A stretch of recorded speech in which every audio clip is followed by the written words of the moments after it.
luôn. Chỉ tao muốn thu xào nhớ xào u so thang đường đi. Chạp liềm man truy tế thơ vô sáng tia có nọ thang lần tu mê xì. Thà lùa tu xí chỉ lùa có rong sinh chỉ xí bông tỏ tay lùa mua dùng bùa dù thiệt chỉ ngùng tia ui lên từ tàu cu rong rong rong áp rong rong rong xào ua nên rong ua nên xì tia thơ muôn trên chia lời tê mê luôn chả chê lùa cu chê có bọt ra.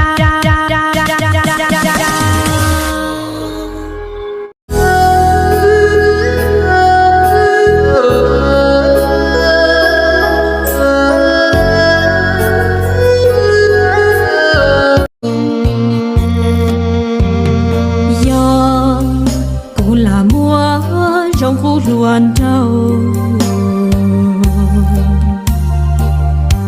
lo sợ ưu ý tu chết tận tu trâu trẻ tư muốn đi đâu có lần đâu vì chỉ muốn tôi nhớ có thiết say chỉ tàu xa yo tu có tàu xí dân có tàu gạo ê có thiết lưu hờ mù cho kế tư con trò vui giờ. Mạnh mẽ, em mệt không? Em nói rằng em ổn, nhưng đôi mắt của em nhìn trống rỗng vô hồn. Em bảo em không sao vì đã quen chịu tổn thương. Giờ có thêm một chút xíu thì cũng vẫn ổn. Em nói em vẫn cố gắng được, nhưng có rất nhiều buổi sáng em thức dậy và ước mình có thể quên hết. Mạnh mẽ mãi, nhưng khi em cần một ai đó để dựa vào thì chẳng có bờ vai để em nương tựa, không có vạt áo nào để em níu lấy cho em đỡ trong chân. Có chuyện gì thì em cũng chỉ biết giấu nhẹm đi rồi cười nhạt, sau đó tự an ủi mình là không sao, không đau. Mạnh mẽ hoài, rồi khi em im lặng cũng không ai cảm thấy em không ổn để hỏi em một câu: em sao vậy? Không ai dịu dàng kéo em vào lòng và nói: lại đây anh ôm. Không có một ai nói với em câu ấy, em cũng chẳng thể khóc được. Em thấy bản thân mình kiên cường tới mức mệt nhoài, vì việc gì cũng phải tự mình gồng gánh. Khi ốm, em phải tự mình mua thuốc. Em mong anh hiểu, em có thể yêu anh, hy sinh mọi thứ vì anh. Nhưng em sẵn sàng rời đi nếu như em cảm thấy tình yêu của em không được tôn trọng. Có thể em không là gì, nhưng em có giá trị riêng của mình. Em sinh ra không phải để mua vui cho người khác. Giờ là 30 Tết, mọi người chuẩn bị ở nhà, năm mới đến đâu rồi? Mẹ ơi con nhớ khoảnh khắc năm ấy khi con 10 năm. Mẹ đã nói với con rằng một ngày con sẽ gặp người, con theo họ về mãi thôi. Giờ là 30 Tết, một mình vui vui vẫn làm dấu nơi xứ người. Mẹ ơi có biết con nhớ mẹ lắm, con khóc được không? Tóc cha đã trắng mấy phần, vậy mà 30 xuân rồi con chưa về về bao em. Xa khảo YouTube gì đâu sợ đơn riêng, rong nhà lấy ít xia khảo YouTube gì đâu tới chờ bỏ.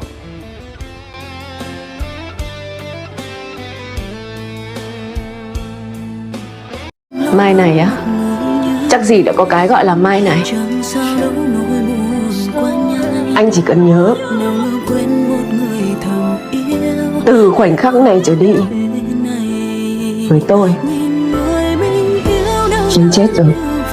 Lòng em vỡ tan sau lưng anh đây, người xanh nhớ thương cả đời vẫn vương, cô ta đâu thấy. Chạy về bên em vẫn ở đây.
lưu ý rằng chỉ suy ta và muốn đỡ ổn định cho luôn đi đã một đàn nghe gì lúc sao yêu mỗi lần nắng nhau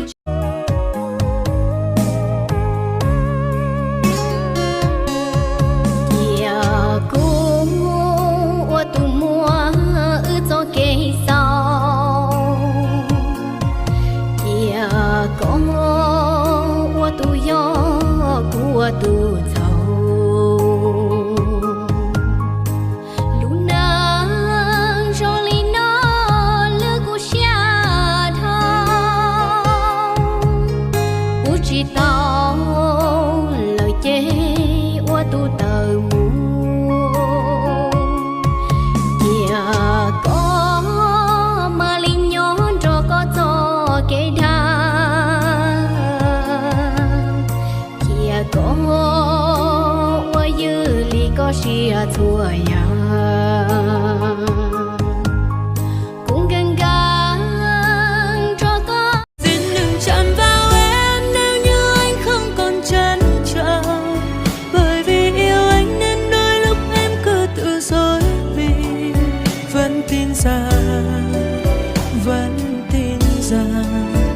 thầu có ta cho cái chia sẻ rồi lấy của ta cho cái chia sẻ rồi của tự gì qua điều ở đây giờ trong đó lúc xưa của thằng chị tao có là nè để của cho con một trong có này cái gì ý tôi chính cái giờ thầu có qua ta có qua đùa có thọ ta cho có thọ đùa ở giờ lúc có thì chỉ lúc là còn được có cho cái trong này vì tôi chỉ nên là tôi chỉ muốn cái nên chỉ là sau là vấn đề tôiยังhay tiền nên là chính cái但是thầu có tôi chính cái chỉ sai có là nếu chúng ta vào lúc xe lo, khi nào có cụ thể gì xe, để cụ tàu lúc xe thì mỏ xe thế, sao vừa hàng thế, chả yêu là tôi, chỉ yêu tem nhọn chung.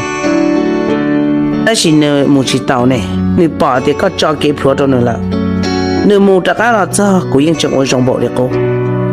Nếu một thà luôn câu, nếu một thằng ban đầu bự, nếu một nhón tập ban đầu chạy ăn nó thì tất cả là cho.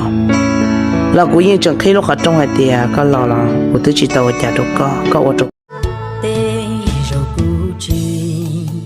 do có tu nhà ta xia có ua đã chi thia chín trái của tu xia